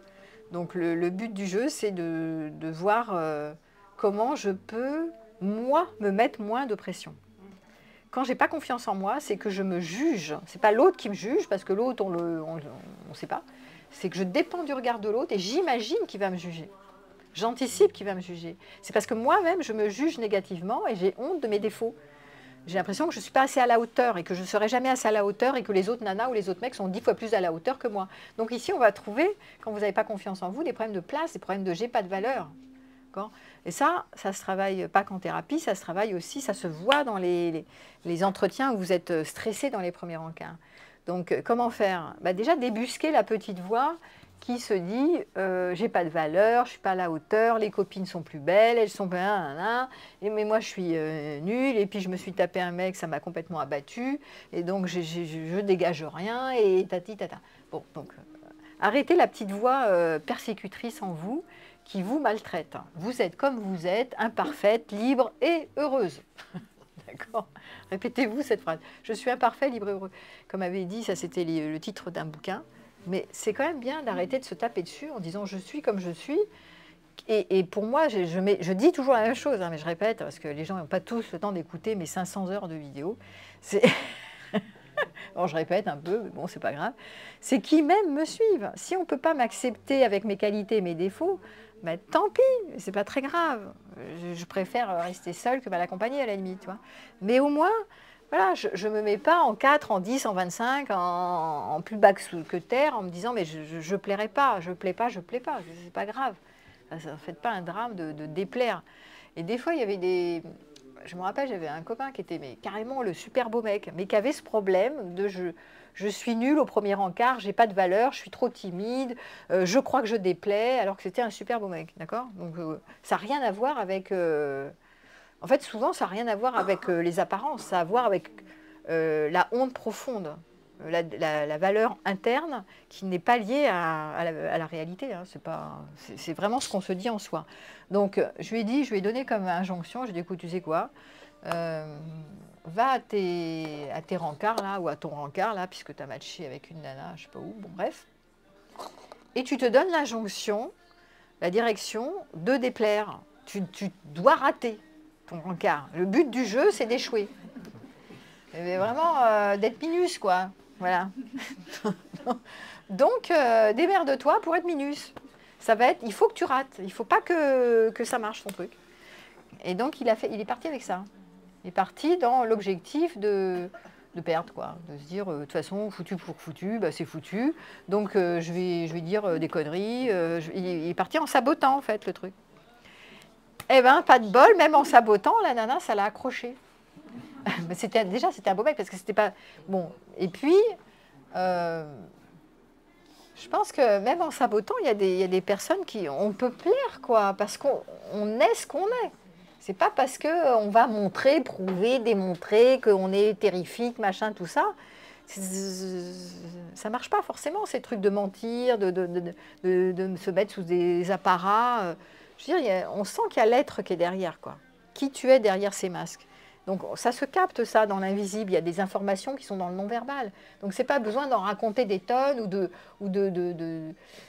Là, c'était de déplaire absolument, mais même en déplaisant, il y a quand même lui il était quand même là, quoi. Voilà. Donc il dégage ce qu'il dégage. Donc c'est intéressant de savoir ça, et ça avait marché, ce truc. Ça l'avait désinhibé, parce que sinon il était obligé, tu vois, de boire un peu, mais c'est lourd, quoi. Vous n'êtes pas obligé de boire pour séduire, c'est con comme truc. Il y a autre chose à faire, quoi. Donc, surtout que c'est pas très sain, ça peut coller des addictions. Donc c'est un peu neuneux. Ni pour vous amuser, ni pour plaire. Donc débarrassez-vous de ces trucs, de masques, de machin, d'alcool, de trucs en tout genre. Et peut-être de vous dire, mais voilà, je plais pas, c'est pas grave, je plais pas, je plais pas. Et bien ça peut être marrant de ne pas plaire aussi, de ne pas essayer de plaire absolument. Donc ça veut dire que je diminue la pression que je me mets. Si vous êtes libre du résultat, vous êtes tranquille. Hein. Comme dans les entretiens de recrutement, quand vous êtes libre du résultat, ça va. Quand vous voulez le résultat, vous êtes cuit. Vous voulez absolument que ça marche. Et donc là, vous êtes coincé. Voilà. Donc les gens qui sont les plus libres, c'est ceux qui s'en foutent en fait. Ils sont libres, bon ça marche pas, ça va ou ça va, et puis basta, quoi. Mais pour faire ça, ça veut dire que vous n'avez pas peur d'être seul. On rejoint toujours le thème. Le thème racine, c'est le vide. Hein. C'est pour ça que je termine une formation en ligne en ce moment sur le vide affectif, parce que ça, c'est la racine du mal. Si vous êtes dans des enjeux de vous caser, de faire des rencarts et que ça marche, bon. Voilà. Et si vous avez une phobie sociale, parce qu'il y a des gens qui ont vraiment une phobie sociale, là, c'est plus sérieux, ça se traite en thérapie. Parce que ça ne peut pas se décoincer juste comme ça. Alors, pendant le rencard, maintenant, on est pendant. On était avant, pendant, après. Là, je suis pendant. Alors, faut-il être ponctuel ou pas ponctuel? Je vous le paye en 1000. À votre avis? Ponctuel. Ça dépend de ce qu'on est dans la vie, en fait. Si on a l'habitude d'être ponctuel. Alors, elle dit, si on a l'habitude d'être ponctuel, on sera ponctuel. Si on a l'habitude d'être en retard, on sera en retard. Alors, ça, c'est pas faux. Il valait mieux être authentique. Hein. Oui. Après, à notre époque, il y a une époque où on faisait attendre les balles. Ça faisait partie des stratégies de séduction. Maintenant, c'est comme on cherche l'égalité homme-femme, ça se fait moins ce truc. Ça fait moins... voilà. Donc, bon, c'est plus tellement de notre époque de se faire attendre comme ça. Mais bon, après, vous êtes comme vous êtes. Si vous êtes en retard partout, de toute façon, ça se verra, hein, pas que sur le premier rencard. Hein. S'il y a un deuxième rencard ou un troisième rencard, si vous êtes toujours en retard, l'autre, il va finir par s'en apercevoir. Voilà. Bon. Bon, c'est pas non plus très dramatique. Mais ça, je le dis, pourquoi? Parce que c'est des conseils que j'ai vus. Soyez ponctuels. Là, sur Meeting, on dit, soyez ponctuels. Bon, faites ce que vous pouvez. Faites de votre mieux. Après, c'est pendant le rencard. Est-ce que je mène la danse? Parce que pour moi, c'est une danse. Hein. L'échange, l'entretien, c'est une danse. C'est une danse à deux. Là, on est à deux, vous n'êtes pas en groupe. Donc, est-ce que je danse? Est-ce que c'est moi qui mène la danse ou est-ce que c'est l'autre qui mène la danse? Est-ce que je me laisse embarquer est-ce que je suis suiveur, suiveuse, ou est-ce que c'est moi qui suis proactif? Donc, selon vos polarités yin ou yang, il y a différents types de séducteurs. Hein. Il y a des séducteurs yang, moi je suis plutôt yang, hein, donc je vais plutôt mener la barque, en général, c'est plutôt mon truc. Mais voilà, ce qui peut être intéressant, maintenant que vous savez que vous pouvez être dans vos polarités yin et yang, vous pouvez jouer des deux partitions, d'accord? Un coup, vous mettez dans le yang en mode proactif, et vas-y que je te pose des questions, et vas-y que je mène la danse. Et puis un coup, vous pouvez faire en mi-parcours, vous pouvez vous amuser à dire, maintenant je me branche sur mon yin. Ça peut être marrant ça. Pour vous explorer dans le yin et le yang. Donc vous êtes yin, maintenant vous êtes dans le réceptif, vous êtes dans le charme. Nanana, je me laisse conduire. C'est comme dans une danse, comme ça, c'est conduire. Vous voyez ce que ça fait. Soit ça vous plaît pas, hein, mais ça va résonner quelque chose de différent en vous. C'est des polarités différentes. Donc ça peut être marrant de vous amuser à ça, pour ceux qui sont un peu dans la finesse du yang et du yin en eux. Voilà, vous pouvez vous amuser à travailler sur les polarités. Sans forcément vous n'êtes pas obligé de lui dire « là je suis dans mon yin, là je suis dans mon yang ». Ça fait un peu bête comme truc, tu sais. Mais vous pouvez le faire pour vous. Ceux qui aiment contrôler, ils vont être plutôt dans le yang, hein, n'est-ce pas? Et puis, ceux qui vont se laisser driver, c'est plutôt ceux qui sont dans le yin. On le voit aussi quand on fait des exercices comme ça, vous savez, dans le développement personnel, on fait plein d'exos, et notamment des exos où on se dit « je m'abandonne », vous savez, on est à deux, il y en a un qui s'adosse, qui se laisse, qui soutient, et l'autre qui doit complètement abandonner son poids. Vous n'avez jamais fait cet exo? Donc ça, c'est pareil, dans l'entretien, vous allez voir, les gens qui sont dans le contrôle, qui ne veulent pas s'abandonner, ils sont plutôt dans « je mène là-dedans, je pose des questions, je veux un résultat, je veux que ça marche, je fais », d'accord? Et ceux qui ont plutôt tendance à s'abandonner, ils sont plutôt dans la fluidité, tu vois. Ils suivent la danse, quoi. Ils sont dans le move, ils s'abandonnent. Donc vous verrez des similitudes comme ça, vous penserez à moi quand vous serez dans vos prochains premiers encarts, pour voir si vous êtes suiveur, ou si vous menez la danse, ou si l'autre il est contrôlant. Voilà, ça peut être marrant de faire ça. Et puis intérieurement, de voir si vous vivez quand même plutôt comme un loser, ou une loseuse, ou comme un winner. Voilà. Prenez la température de votre intériorité. Vous avez le droit d'être loser, hein, c'est pas un problème. C'est juste de checker dans l'entretien où vous en êtes. Si vous vous ennuyez, vous avez le droit aussi de vous ennuyer, mais c'est à vous d'être responsable de vous. Vous n'êtes pas obligé de vous ennuyer pendant 107 ans non plus, hein. Ça veut dire que si vous êtes responsable de vous, ça veut dire que c'est à vous de rendre l'entretien intéressant, ou la balade intéressante, ou faire un truc qui vous plaise à vous. Vous n'êtes pas obligé de laisser les commandes à l'autre, parce que c'est le premier encart, et vous ennuyez comme un rat mort. Rendez-vous vivant tout seul, en faisant un truc qui vous plaît, ou en disant quelque chose qui vous intéresse. Voilà.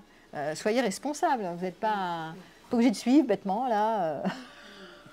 Bah oui, parce que souvent, les premiers encarts, des fois, vous pouvez vous ennuyer, hein. Enfin, moi, ça peut être mon cas. Je ne sais pas vous, mais on peut s'ennuyer assez vite. Bon, bref. Donc, arrangez-vous pour ne pas vous ennuyer, mais ça dépend de vous. Voilà. Après, il va vous prendre pour une agitée. Bon, c'est pas grave. En tout cas, s'intéresser à l'autre, je le répète, c'est toujours mieux que monopoliser la parole pendant 3 plombes. Si l'autre vous parle sur des sujets qui ne vous intéressent pas, c'est possible aussi de signaler, enfin de reprendre le... Vous n'êtes pas obligé de vous embarquer dans des sujets qui ne vous intéressent pas du tout. Parce que des fois, c'est tellement superficiel. Il y en a, ils parlent vraiment en surface. Je ne sais pas si vous savez. Enfin, vous n'avez jamais remarqué. Il y en a, ils parlent en profondeur. Ils sont connectés à eux. Et il y en a, ils parlent à la périphérie. Tu vois, ils parlent toujours de la pluie et du beau temps, mais ça ressemble à rien pour moi. Donc, pourquoi est-ce que c'est ça? Parce qu'il y en a, ils ont tellement peur d'être dans l'intimité qu'ils n'ont aucun discours profond. Ils ne parlent pas de leur ressenti, ils ne parlent pas de leur vécu, ils ne parlent pas de leurs expériences. Ils parlent de on, ceci, on va faire cela, on a fait ça, du débat machin, du débat ceci. Mais qu'est-ce qu'on en a à foutre en fait? C'est inintéressant au possible. Moi, ce qui est intéressant, c'est la rencontre de mon intime à ton intime, quoi, de tes expériences d'humain, de ton expérience d'humain, de ta profondeur. Moi, qu'est-ce que j'en ai à faire que tu me parles de débat schtroumpf et que tu as fait ci, tu as fait ça, tu as fait mi, et tu as encore fait ci, et demain tu vas faire tel voyage, et après-demain tu vas faire... Qu'est-ce que j'en ai à taper en fait? Et donc, c'est intéressant un peu de savoir qu'est-ce qu'il fait dans la vie. Mais moi, ce qui m'intéresse, c'est vraiment les ressentis, comment il vit les choses de l'intérieur. Tu vois.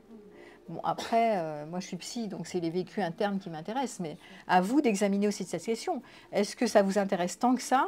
Est-ce que c'est vivant quand vos partenaires de premier encart parlent de ce qu'ils ont fait, ce qu'ils vont faire, et ce qu'ils feront, voilà, et qui vous en mettent plein la vue de faire.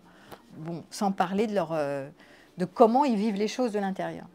Bon, donc aussi, vous pouvez mener la barque en demandant, mais ok, tu as fait ça, tu as fait ce voyage Schtroumpf là, mais comment c'était pour toi? Comment tu l'as vécu? Ou parle-moi de tes ressentis. Je sais pas, un truc qui résonne un peu du fond de l'intérieur, quoi, parce que sinon, qu'est-ce qu'on en a à foutre en fait?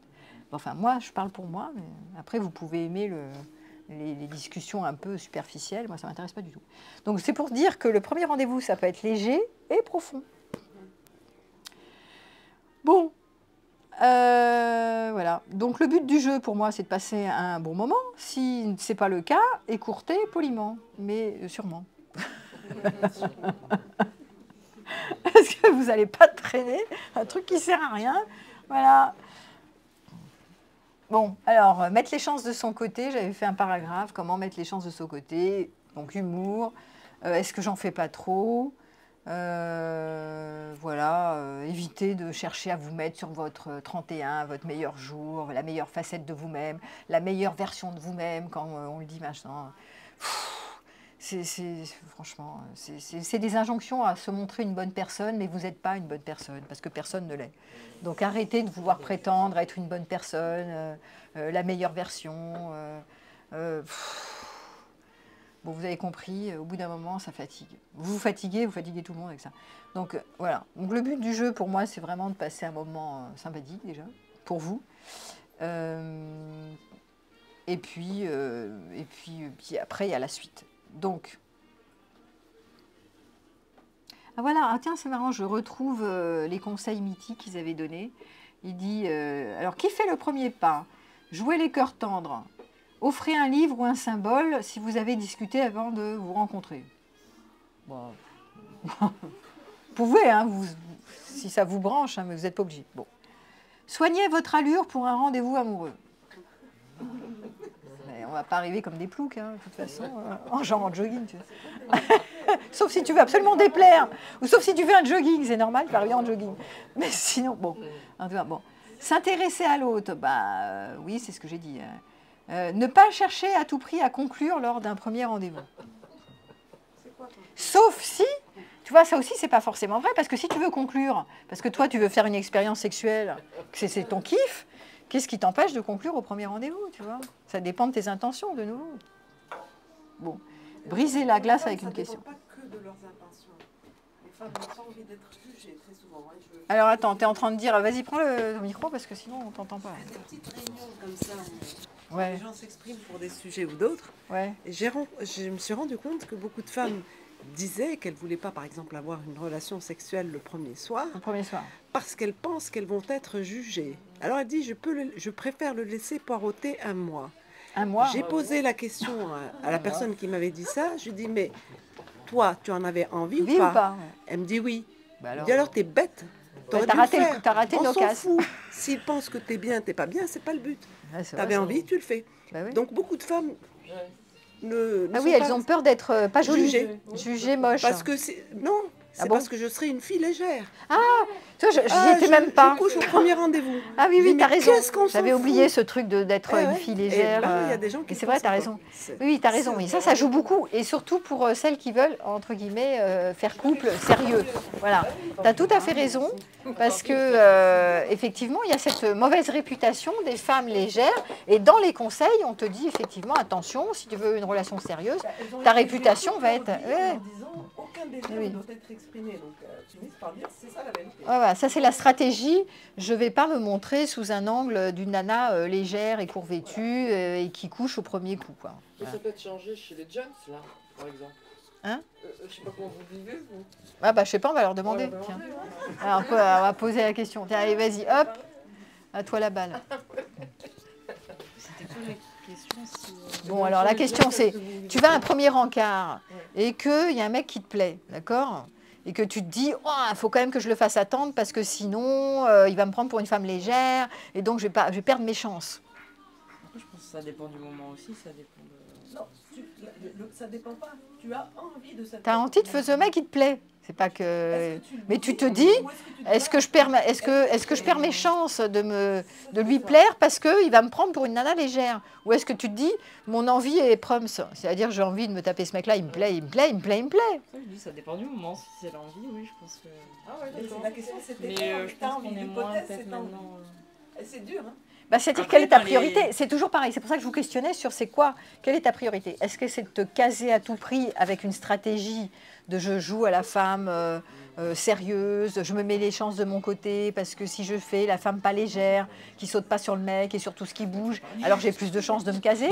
Ou est-ce que je me montre telle que je suis et puis qui vivra verra? Et peut-être que ce mec, il aime bien les nanas vivantes, vibrantes, sexuelles et tout. Tu vois, ça dépend sur qui je tombe aussi. Non, mais ce sont des fois, c'est des jeux. À partir du moment où on exprime son désir, je vois pas en quoi Attends, prends le micro parce que donne-lui le micro. j'arrive pas à comprendre. À partir du moment où j'exprime un désir, qu'est-ce que ça change? Est-ce que la personne, si elle pense, enfin, même si j'ai envie de me caser, Oui. admettons que ce soit le cas, j'ai envie de me caser, je ne m'interdirai jamais d'exprimer un désir. Enfin, je vois pas le rapport. Eh bien, parce que dans la théorie évolutionniste, quand même, on te signale qu'au niveau de la biologie, les hommes qui veulent vraiment prendre épouse et faire des enfants sont toujours basés, enfin les critères de choix, c'est toujours basé sur une femme qui a pas eu trop, qui sera pas une coucheuse, sera quand même plus apte à être ma femme que une nana qui couche avec tous les mecs. Bon, Ça, c'est encore. On n'est pas dans la même zone d'âge. Hein.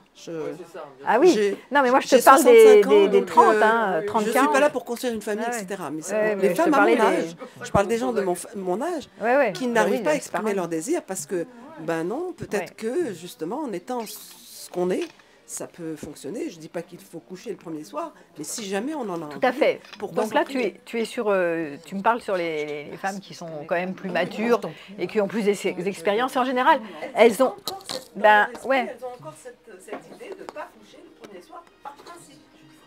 elles sont restées à l'époque d'avant. Alors qu'effectivement, en général, quand on gagne en expérience, on assume plus. D'ailleurs, on s'assume davantage. Je suis qui je suis. Ça plaît ou ça plaît pas, tu vois. Et donc, j'assume mes désirs, mes envies. Ça passe, ça passe, ça passe pas, ça passe pas. Oui, c'est ça qui même me suivent, quoi. On est plus là-dedans. Mais effectivement, s'il y a un problème de valeur, tu vois, il va y avoir plus de stratégie. Et donc d'évaluation, de commentaires. Mais si je fais ça, ça va déplaire. Et si je fais pas ça, ça va pas plaire. Parce que moi, je te parlais, moi j'avais plutôt pigé de ah oui, mais si je me montre toute nue ce premier soir, je suis moche, l'autre, il va me jeter, il va me juger. Tu vois, je pensais plus à ça que. Mais tu vois, il peut y avoir de ça aussi. Parce que tu as certaines de tes copines qui vont se dire oh là là, oh là là, j'ai des grosses fesses, j'ai des machins, je suis pas au top. Bon, voilà. Hein? Eh ben, les hommes là-dessus, ils sont sur le marché de l'amour, puisqu'on est sur un marché de l'amour quand même, il faut bien le dire. Ils sont moins omnibilés par les défauts, leurs défauts physiques, puisque eux, même si certains l'ont quand même, le gros ventre, le machin, tout ça, mais c'est moins là-dessus. C'est plus sur leur caractère et leur place sociale. Leur charisme. En fait, ils plaisent sur le charisme en général. Sur l'intellect, sur le global en fait, tu vois. Alors que les femmes plaisent sur l'effet zoom. Sur l'effet zoom, donc sur l'effet zoom de certains endroits de leur corps. Et donc, elle, la désirabilité, c'est un machin, un levier extrêmement énorme pour les femmes sur le marché de l'amour. C'est pour ça que je te dis, la première idée qui m'est venue, c'était « Ah ouais, mais ça y est, je vais avoir des grosses fesses, l'autre il va voir que j'ai des petits seins, des gros seins, des machins, ou que je ne suis pas à droite au niveau, j'ai pas tellement d'expérience sexuelle, donc je sais pas. » Moi j'en avais une de cette semaine, c'était pour ça que je vous raconte. « Oh, je ne sais pas faire une fellation. » Elle a mis 3 heures avant de me dire qu'elle ne savait pas faire une fellation. Je te jure. Bon, elle avait honte, mais je peux comprendre, mais tu vois, parce qu'elle n'avait pas beaucoup d'expérience. Mais donc c'est plutôt ce genre de plan, tu vois. Que j'entends plutôt, mais effectivement, tu peux avoir aussi, encore à 40 ans, le truc, ah oui, mais bon, je suis encore une femme légère, donc ça passe pas, je ne vais pas être sérieuse, bon, voilà. Et effectivement, moi, je pense que plus on assume qui on est, moins on met d'enjeux, et plus on peut se détendre, et surtout s'amuser, et on rayonne quelque chose de mieux que si on est beaucoup dans la stratégie, parce que si c'est beaucoup dans la manipulation, la stratégie, ça veut dire que tu dois plaire. Donc c'est grave de ne pas plaire, en fait, on est toujours là. Mais bon, vous ne plaisez pas, donc travaillez sur la solitude, parce que si vous ne plaisez pas, vous vous retrouvez à la case départ, sans rencard. Bon, bah et alors? C'est pas grave, là on est ensemble, vous avez des potes, vous faites d'autres choses, vous jouez avec vos jouets, vous jouez avec des camarades, vous faites d'autres choses, quoi. Et puis ça laisse de la place pour du nouveau. Parce que sinon, vous êtes coincé dans vos trucs de « Ah là là, il faut que je plaise, je retrousse mes manches, il faut que je plaise. » Bon, bah, c'est bien. Enfin, bon. Alors, attendez. Alors, les questions des conseils qu'il donnait. Alors, voilà des exemples de questions. Si tu pouvais aller n'importe où dans le monde, où irais-tu? Donc, tu arrives avec ta batterie de questions. Alors, checklist. Alors, attends, tu le mets dans le creux, tu l'écris là dans le creux. C'est comme ton anti-sèche. Si tu pouvais choisir un pouvoir entre te téléporter ou être invisible, que choisirais-tu? Ça, c'est le genre de questions pas trop neuneux, toi. Quelle est la meilleure chose qui te soit arrivée aujourd'hui? Quel est ton premier rendez-vous idéal? Quelle est la qualité la plus importante que tu recherches chez une fille? Bon, voilà, ou chez un garçon. Voilà, vous avez des idées de questions qui vous sont un peu prémâchées, mais vous pouvez... Ça, c'est dans la prépa, tu vois. Tu peux... tu arrives avec tes questions. Ah, c'est une question. Une question à te poser. Des trucs vachement spontanés. Bah, c'est pas très spontané le truc, tu vois. Comme à l'école en interro. T'as une interro. Hop, l'interro écrite. Bon, alors, moi je veux bien. Enfin, moi je m'y suis jamais prise comme ça. Ça m'est jamais arrivé. Un truc pareil. Qui a pensé à ça? C'est pas possible. Ben, c'est ce qu'on trouve dans la presse. Après, peut-être que ça aide certains à être moins paralysés, tu sais, en mode... Ça aide à rater son rendez-vous. Comment rater son premier encart, on dit le son. Tu te fais une anti-sèche. Comment rater son premier encart. J'aurais dû faire, au lieu de réussir son premier encart, comment rater son premier encart. Que j'avais fait une conférence comme ça, j'avais fait un truc comme ça, comment rater sa vie amoureuse, un truc dans le genre.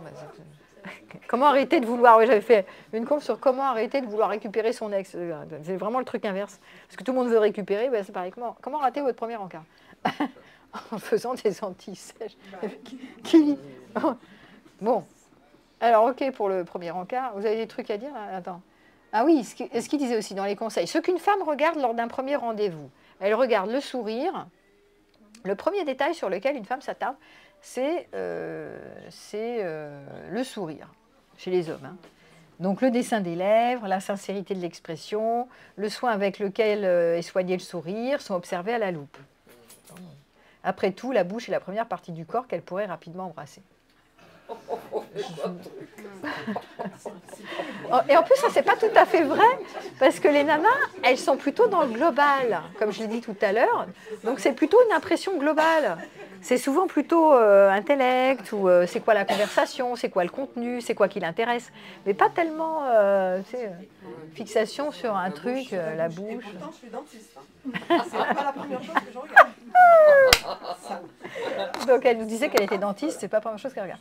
Les mains, alors après, moi je ne pas les mains non plus. Certains hommes l'ignorent encore, mais la plupart des femmes sont très sensibles à l'apparence des mains de leur amoureux. Leur douceur, leur allure impeccable, un aspect négligé peuvent faire la différence. Une absence d'hygiène, mais enfin bon, les mecs ils n'arrivent pas avec des mains, ils sont pas au charbon, tu vois. Bon, enfin bon, bref, bon. Bon voilà. Il y en a qui sentent pas bon. Hein. Ouais. Bon, ça, alors attends, je continue parce que j'avais trouvé ça drôle en fait. Les fesses. Les hommes ne sont pas les seuls à apprécier des fesses musclées et particulièrement rebondies. Il y a fort à parier que cette partie de votre anatomie sera observée par celles avec qui vous aurez rendez-vous dès la première occasion. Ceux qui se focalisent sur leur sexe ignorent malheureusement souvent l'intérêt des femmes pour la cambrure d'un dos et l'arrondi d'un fessier. Mais ça c'est marrant parce que ça doit être écrit par un homme. Parce que c'est vraiment ce que j'appelle l'effet zoom en fait. Tu focalises sur un endroit, tu vois, sur un endroit du corps. Les fesses, les mains, les yeux, le machin. Alors que le regard des femmes est très global. Ouais, beaucoup plus. En général, c'est le caractère, c'est ce qui se dégage, c'est l'affinité, c'est la connexion. Mais c'est plus émotionnel. Alors que les mecs, c'est quand même plus branché. Alors pas tous non plus, visuel, parce que... Ouais, et effet zoom, ça chope, tu vois, une partie et ça fait un zoom dessus. Voilà. C'est connu, hein. D'ailleurs j'avais fait une conférence sur l'érotisme que vous retrouverez, j'avais travaillé là-dessus. Bon, alors, ça c'était pour pendant le rencard. Vous avez des conseils à donner, au fait, parce qu'il y a moi, mais vous avez peut-être des trucs à donner, des astuces pour pendant le rencard, comment vous pouvez être au top ou pas? Qu'est-ce que vous préconisez? Apparaître soi-même. Alors, soi-même, bah oui, ce qu'on a dit, être authentique. Vous avez des idées de machin qui marche? De stratégie plus ou moins doc? Faire rire. Ouais, bah bon, on a dit l'humour. Oui, l'humour. Enfin, Les blagues, bah ça c'est les trucs de nana, ouais, faire rire. L'humour, ça, la légèreté, hein, le ton de la légèreté, ça a des chances de mieux passer. Il y en a qui sont bons là-dedans. Alors, très bien. Bon. Donc, globalement, on dit la même chose, à moins que vous ayez des idées génialissimes. Mais... Donc, vous me ferez, ceux qui sont là, vous me ferez des commentaires sur est-ce que vous avez des idées géniales pour les autres, des trucs qui ont vraiment marché. Voilà. Alors, juste après le rencard, parce qu'on a le rencard, et puis après, la suite. Donc, il disait comme ça, il y a un Américain, un psychologue américain, Mark Travers, qui s'est dédié aux attirances réciproques et qui proposait de déconstruire certaines idées reçues. Et qui disait qu'un comportement qui nous laisse dans le flou, c'est la gentillesse, la bienveillance, la gentillesse. Parce que la gentillesse libère l'hormone de l'amour, la fameuse ocytocine. Là. Donc, comment distinguer la sympathie du véritable coup de foudre quand vous êtes dans votre premier encart? Donc, il dit comme ça quand notre cerveau nous mène en bateau. Parce qu'on finit par confondre certains gestes sympathiques, genre inoffensifs, de ce qu'on appelle l'alchimie. Tu sais, parce qu'en général, les gens, quand ils se rencontrent, ils veulent qu'il y ait une connexion, une alchimie qui se crée. Et des fois, il y a un coup de foudre derrière, pour un des deux partenaires ou pour les deux. D'accord ? Et il peut y avoir confusion avec les regards doux, les gestes tendres, les attentions, la gentillesse, la bienveillance, l'écoute active. Voilà. Et donc, il y en a qui vont tomber sous le charme comme ça, parce que justement, il y a eu ces ingrédients. Donc, il dit, mais attention, faites attention. Il a dit, regarde, une anthropologue, enfin, faut faire, et chercheuse américaine s'est penchée sur la question.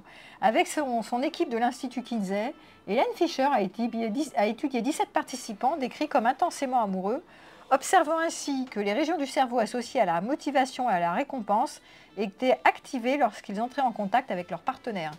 L'alchimie favorise la sécrétion de dopamine, tout comme la gentillesse des autres. Voilà, donc tu as la dopamine, l'ocytocine, et donc des fois quand il y a vraiment toutes ces marques d'attention, etc., pour une fois qu'il y en a un qui s'intéresse à toi et qui est gentil et qui te fait parler et qui machin, tu peux d'un coup être dans un mode coup de foudre.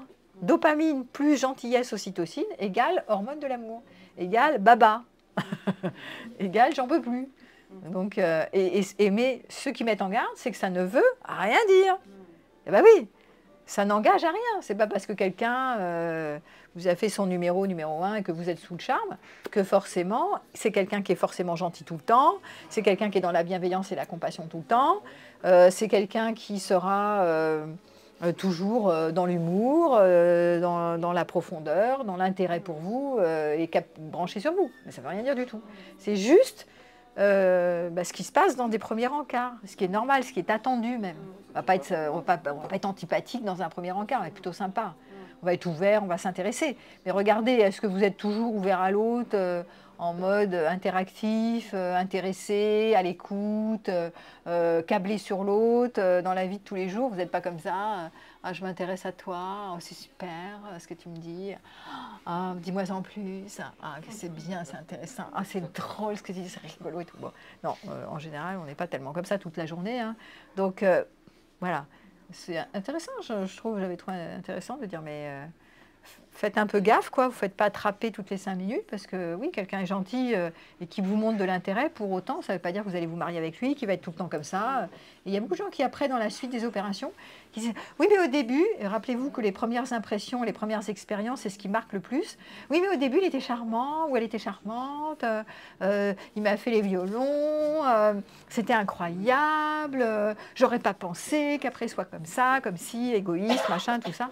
Ben oui, mais c'était les premières rencontres. Donc les premières rencontres, on va être quand même vachement stimulé par la rencontre de l'autre, donc par la découverte de l'autre, donc attentif quand même, hein, ce qui est quand même normal, puisqu'on découvre quelqu'un, donc on s'intéresse, et puis qu'on a un objectif en tête, on a envie que ça marche. On a envie de plaire, on n'a pas envie de foirer notre rendez-vous, et même les rencarts d'après, si on se revoit. Mais ça ne parle en rien d'un quotidien, ça ne parle pas d'une personnalité. Vous voyez un peu les meilleurs aspects, quoi. Et vous montrez les meilleurs aspects aussi. de vous-même. Mais en fait, vous n'êtes pas des gentilles personnes. Arrêtez de vous prendre pour des bonnes personnes. Ça commence comme ça quand même, quelqu'un d'agressif. Ah oui, non mais heureusement que tu es plutôt sympa. Mais après, si tu veux, là, tu vois, ils te disent attention parce que des fois, là on te parle de l'état amoureux. Parce que des fois, ça te suscite. T'en as qui se partent dans des états amoureux de ouf. Ils partent au plafond. Moi, j'en ai des comme ça qui viennent me consulter, des gens qui sont partis comme ça direct pendant 3 mois. J'en ai eu un la semaine dernière, un mec qui était parti comme ça avec la nana. 2 mois, ça a duré. Et il est arrivé chez moi, il était, mais tu sais quoi, une chic molle. Il était par terre, le mec. Et c'était pas une nana, c'était un mec. Hein. Parce qu'il s'était embarqué à 2, la connexion, et on est des âmes sœurs. Et en plus, c'était dans les machins New Age. La fille, elle était un peu perchée New Age. Donc, c'est les hautes vibrations. Et toi, tu as des hautes vibrations, et moi aussi. Et donc, nous sommes des jumeaux d'âme, et dans nos vies antérieures, tati-tata. Et donc, lui, il avait dit ah oui, c'est intéressant, oui, c'est vrai, ah oui, ah bah c'est bien, ah ouais, t'es énergéticienne, oh, c'est trop bien, ah j'adore, et tout. Donc, il était parti dans ce truc-là. Donc il était parti avec elle au plafond, elle lui avait vite montré ses gosses, et elle l'avait embarqué, et il s'est dit, ouais, bah, moi aussi je te montre les miens, et donc en 2 mois, l'histoire était faite, quoi. Donc pour lui, c'était la femme de sa vie, elle était casée, tata. Et la nana, la chute est terrible, c'est que du jour au lendemain, elle lui dit, tiens, elle lui a pas donné de nouvelles pendant 1 jour, alors qu'ils étaient censés se voir, et puis après, elle lui fait... bah écoute, j'ai besoin de réfléchir pendant 1 jour. Bon, elle réfléchit, alors qu'il devait se voir, et pas bon. Et puis après, elle lui dit, non, mais tu sais, je crois que je t'aime pas. Je crois que je ne suis pas amoureuse de toi, je crois que tu n'as pas des si bonnes vibrations pour moi, enfin je sais pas quoi. Alors que la nana, elle n'arrêtait pas de lui dire, ah, je t'aime, tu me plais tellement, qu'est-ce qu'on s'entend bien, qu'est-ce qu'on est, on est fait pour être ensemble, on a une connexion de dingue, c'est sexuellement c'est top, tout était top. Elle faisait sans arrêt des grands sourires, toi. Là. Je lui dis, mais attends, elle n'était pas authentique du tout. Elle t'a dit que ce que tu voulais entendre. Elle a donné une belle image d'elle-même. Elle a voulu jouer la meilleure version. Elle a joué la nana. Vas-y, c'est extraordinaire. Tout est bien dans ce qu'on nous vivons. Tout est magnifique. Tout est extraordinaire. Alors qu'il y avait certainement des points en moins. Sauf qu'elle ne voulait pas montrer les points en moins. Donc à un moment donné, pour ne pas le blesser, elle n'a pas dit tous les... Parce qu'elle ne voulait pas être une méchante personne. Donc elle lui a dit... ben non, finalement, je ne suis pas si amoureuse que ça, au revoir. Donc lui, il est resté sur le cul, en genre, je ne comprends rien. Je ne peux pas faire un deuil, parce que je n'ai pas les explications, je n'ai pas les informations de qu'est-ce qui lui a déplu. Parce que quand je lui ai demandé qu'est-ce qui t'a déplu, le mec, il a dit, elle a dit, mais non, rien ne me déplaisait. Mais mon œil. Je dis, mais arrête de te faire attraper, il n'y avait pas rien qui te déplaisait, il y a forcément des trucs qui te déplaisaient, arrête de raconter des cracks. Donc voilà, donc ça, c'est des personnes qui veulent montrer une bonne image, plaire, et qui au final ne sont pas du tout en vérité. Alors pas seulement dans la première, ni dans la deuxième, ni dans la troisième, ça a duré 3 mois, ça n'a pas duré 1 an, mais il y en a qui durent plus longtemps comme ça, à montrer que la meilleure image d'eux-mêmes. Donc forcément, à un moment donné, ça capote, quoi. Donc les trucs, je t'aime plus, voilà. En plus avec ces histoires de haute vibration, mauvaise vibration... En plus, ça se la pète dans tous les sens, ça ne veut rien dire du tout. Bon, voilà. Pour les trucs d'alchimie, de coups de foudre. Donc, c'est bien de partir dans la fusée, mais en restant les pieds sur terre. Parce que c'est sympa, les fusées. Quand même sympa, les montées de loukumisation, mais en restant les pieds sur terre. Bon, vous avez des témoignages ou des choses à dire sur vos premiers rencarts, vos deuxièmes rencarts et troisième rencarts, tous vos rencarts? Ouais, je ne suis pas très stratège de séduction, moi, c'est pas trop mon truc, donc... mais voilà. Mais c'est intéressant de voir comment certains chutent vraiment. Hein, ils ont pris des... c'est pire que de rater un premier encart, je trouve. De faire toujours genre, on est au top et tout. Bon. Des questions, des témoignages, des interrogations sur le thème comment réussir vos rencarts, des déceptions, vous auriez pensé que j'avais plus d'idées, ça vous a fait réfléchir ou pas? Ouais. Sur quoi? Bah, posez vos questions parce qu'après c'est trop tard. Alors moi j'aime bien parce qu'à chaque fois il y en a qui sortent de là. Oui mais moi j'avais une question à Véronique et je ne l'ai pas posée. Ah oui mais trop tard, c'est fini. Ou un témoignage. Est-ce que vous êtes sur des sites de rencontres d'ailleurs? Est-ce que vous avez... Ouais. Bah alors vas-y, tu peux témoigner de... Bah toi t'es une femme, hein, mais il y a des hommes aussi sur ces sites de rencontres. Non, mais je ne suis jamais allée sur des sites de rencontres. Peut-être que je vais le faire. Ah t'es pas encore? Non, je n'ai jamais fait. Mais bon, d'après tout ce que vous avez dit, apparemment, moi je pensais qu'il y avait plus de femmes sur les sites de rencontres. Ah non, que des il y a hommes. beaucoup plus d'hommes en fait. Après, Je selon suis les... surprise, vous voyez. Non, il y a beaucoup plus de demandes que d'offres en fait. Donc j'aurais voulu savoir si... Si tu as tes chances. Mais c'est un outil, les sites de rencontres. Oui. Donc tu termines ta phrase quand même. Bah, si c'est quelque chose de... Est-ce que c'est valable? Bah, comme tous les outils, c'est un outil. Donc ma réponse est, tu peux toujours tenter l'expérience. Il y en a qui réussissent à trouver quelqu'un. Après, est-ce que tu peux y aller avec une intention légère? C'est-à-dire de te dire, au pire, il ne se passe rien. Au mieux, je raconte des potes ou voir des plans voilà, sympas. Oui, en fait, oui, ce que je voulais dire, c'était effectivement, comme vous aviez présenté... Attends, t'entends pas, est-ce que tu peux parler un peu plus La fort? façon dont vous l'avez présenté, c'est normal que chacun va se... Présenter sur son premier jour. Voilà. Bah, évidemment, Donc tu vas après, pas- on ne connaît pas vraiment la personne, finalement. Non, tu connais quand même les centres d'intérêt, tu as quand même un angle de vue. Si tu poses des questions dans ton premier encart, tu as des réponses quand même. Parce que si tu as les valeurs qui n'ont rien à voir, je sais pas moi, toi tu es sportif, l'autre il déteste, il est fumeur, t'aimes pas les fumeurs, le mec il bosse pas, il est SDF, toi t'aimes bien les intellos, l'autre c'est un lourdingue. Non mais à un moment donné, tu vois, il y a vraiment des trucs, c'est complètement décalé quoi. Donc c'est quand même important, tu auras quand même des infos sur le premier encart, tu vois.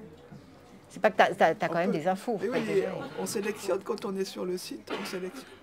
Mais tu n'as pas tout sur le site parce que tu n'as pas tout le non-verbal, tu n'as pas que le physique, hein. Il y a aussi plein d'informations qui passent dans sa manière. Il n'y a pas que l'écrit, hein. Il y a aussi toutes les infos que tu as de visu, tu sais, comme une danse en tête à tête. Bon, c'est pas du tout la même chose en fait. Donc non, ça vaut la peine que tu y ailles.